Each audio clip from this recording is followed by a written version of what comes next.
Gold trusted gold buyers మీరు తాకట్టు పెట్టిన బంగారాన్ని విడిపించి ఈ రోజు ఉన్న మార్కెట్ ధరకు కొనబడును.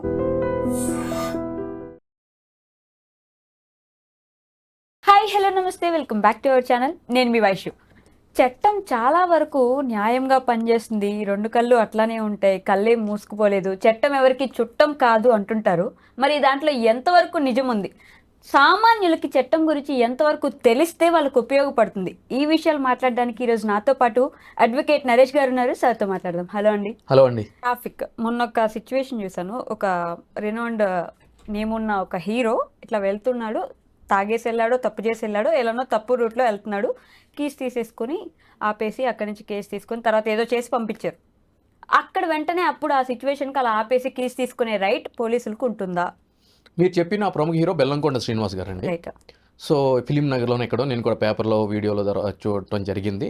సో అతను ఏదో రాంగ్ డైరెక్షన్లో తిప్పాడు, ఒక ట్రాఫిక్ అక్కడ డ్యూటీ చేస్తున్న వ్యక్తి ఆపడం జరిగింది, ఆయన ఆపలేదు, ర్యాష్కి ఏదో సమాధానం ఇచ్చాడు, స్నాచ్ కీస్ లాక్కున్నారు అని చెప్పని. నిజంగా ఇక్కడ ఏం జరుగుతుంది అని అంటే కనుక అదొక భాగం, ఇక్కడ కూడా వస్తాను నేను. రెండోది ఏం జరుగుతుంది అని అంటే కనుక మనం రోడ్డు మీద వెళ్తున్నప్పుడు కొంతమంది పోలీసులు అక్కడ ఒక పాయింట్ పెట్టి మొబైల్స్ పెట్టి ట్యాబ్స్ పెట్టుకుని చెక్ చేస్తూ ఉంటారు. పక్కకు పిలిచి నీ వెహికల్ మీద చలానా ఉంది, సో ఆ చలానా కట్టిన తర్వాత మాత్రమే వెహికల్ తీసుకెళ్ళు అని చెప్పని అక్కడ కూడా స్నాచ్ చేస్తూ ఉంటారు.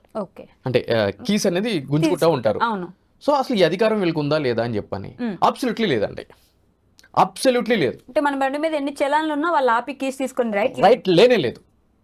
ఫస్ట్ బెల్లంకొండ శ్రీనివాస్ గారి ఎపిసోడ్ ఖతం చేసి నేను మిగిలిన దానికి వస్తాను. ఇక్కడ ఆయన విషయంలో జరిగింది ఏంటంటే కీస్ లాక్కున్నారు, కీస్ లాక్కునే అధికారం లేదు.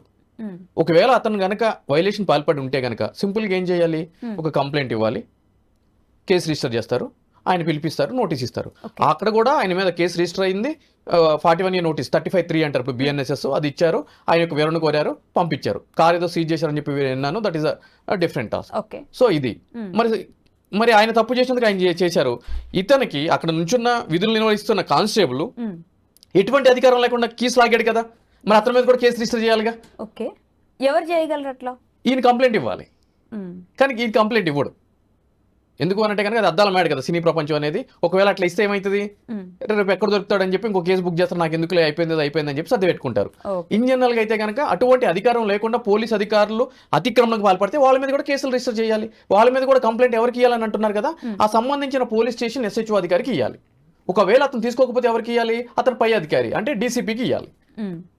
సామాన్య ప్రజలు అంత దూరం వెళ్తారంటారా? అయ్యో, మనకి అసలు సామాన్యుల గురించి మనం ఎందుకు మాట్లాడుకోవాలండి, వాళ్ళకే వాళ్ళ మీద ఇంట్రెస్ట్ లేదు కదా, మనకెందుకు అంత ఇంట్రెస్ట్, ఇంత టైం కిల్ చేసుకుని. వాళ్ళకి ఆ ఇంట్రెస్ట్ ఉంటే ఈ రోజు సోషల్ మీడియాలో ఇటువంటి అబ్యూజివ్ మెసేజెస్ కానీ అబ్యూజివ్ వీడియోస్ కానీ ఇంతలా వైరల్ చేయడం జరుగుతుందా?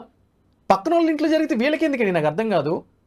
ఎవరో హీరోయిన్ లైక్ ప్రెగ్నెంట్ అయితే వీళ్ళకేంటండి, ప్రతి ఆడపిల్ల కూడా పెళ్ళైన తర్వాత ప్రెగ్నెంట్ అవుతుంది, దాంట్లో గొప్పే ఉందండి. ఎవరో విడాకులు తీసుకుంటే వీళ్ళకేంటండి నొప్పి, మనకెందుకండి ఇంట్రెస్ట్ అండి. పక్కన వాళ్ళ ఇంట్లో ఏదైనా జరుగుతుంటే అది తెలుసుకోవాలి. కరెక్ట్ చెప్పారు, వీటి మీద లేదు కదా. మరి అటువంటి ఇంట్రెస్ట్ లేని వ్యక్తుల గురించి మనం ఎందుకు బల్లగుద్దాలి అని అంటున్నాను నేను అనేది. Okay, next coming to the point is, పోలీసులు రోడ్డు మీద చలాన్ల పేరుతోటి వెహికల్స్ ఆపి బలవంతంగా కీస్ లాక్కునే అధికారం వాళ్ళకు ఉందా లేదంటే కనుక అబ్సల్యూట్లీ లేదండి. దాని మీద ఎన్ని చలాన్లు ఉన్నా కూడా 100 చలాన్లు ఉన్నాయండి, 1000 చలాన్లు ఉండనియండి, వాళ్ళకి అధికారం లేదు. ఏం చేయాలి అని అంటే కనుక వాళ్ళ బండిని సీజ్ చేయాలి అని అంటే కనుక క్లియర్గా centre motor vehicles rules 1989 rule 167 ఏం చెప్తుంది అని అంటే కనుక, ఒకవేళ ఆ విధంగా ఎవరైనా సరే చలాన్లు ఉండి ఆ చలాన్లు కట్టలేకపోతే సంబంధించిన పోలీస్ అధికారులు ఆ వ్యక్తి యొక్క అడ్రస్కి నోటీస్ పంపించాలి. సేయింగ్ దట్ ఏంటి అంటే, బాబు నీ యొక్క వెహికల్ మీద ఇన్ని చలాన్స్ పెండింగ్స్ ఉన్నాయి, నువ్వు ఇంత గ్రాస్ వైలేషన్స్కి పాల్పడ్డావు కాబట్టి నువ్వు ఈ తేదీలోపు చలాన కట్టు అని చెప్పని. ఒకవేళ అతను కనుక కట్టకపోతే రెండోది రిమైండర్ నోటీస్ పంపించాలండి. అప్పటికి కూడా అతను చలనం లేకపోతే వీళ్ళు కోర్టులో అభియోగ పత్రం అనేది దాఖలు చేయాలి ఆ బండి మీద సంబంధించిన మెజిస్ట్రేట్ వారి ముందు. ఏమని అంటే కనుక, ఈ యొక్క వెహికల్ మీద ఇన్ని పెండింగ్ చలన్స్ ఉన్నాయి, కానీ ఇతనికి మేము నోటీసులు పంపించాము, నోటీసులకు స్పందన లేదు కాబట్టి మీరు ఉత్తర్వులు ఇవ్వండి, ఆ వెహికల్ ఎక్కడ కనిపిస్తే ఎక్కడ మేము సీజ్ చేసే విధంగా మాకు ఉత్తర్వులు ఇవ్వండి అని చెప్పని సంబంధించిన కోర్టు వారిని అడిగితే కోర్టు వారు అవన్నీ పరిశీలించిన మీదట అప్పుడు కోర్టు వారు ఏం చేస్తారు అంటే ఎస్ ఈ సో అండ్ సో ఏపీ లేదంటే TS XYZ so and so number గల వెహికల్ని సీజ్ చేయండి అని చెప్పి ఎవరైతే పోలీస్ అధికారులు వేస్తారో ఆ పోలీస్ అధికారులకి డైరెక్షన్ ఇస్తుంది. సో ఆ యొక్క ఉత్తర్వులను బేస్ చేసుకుని అప్పుడు సీజ్ చేసి ఆ సీజ్ చేసిన వెంటనే కూడా ఆ వెహికల్ ఎక్కడ ప్రవేశపెట్టాలి, సంబంధించిన మేజిస్ట్రేట్ వారి ముందు ప్రవేశపెట్టాలి. ఇది ప్రొసీజర్.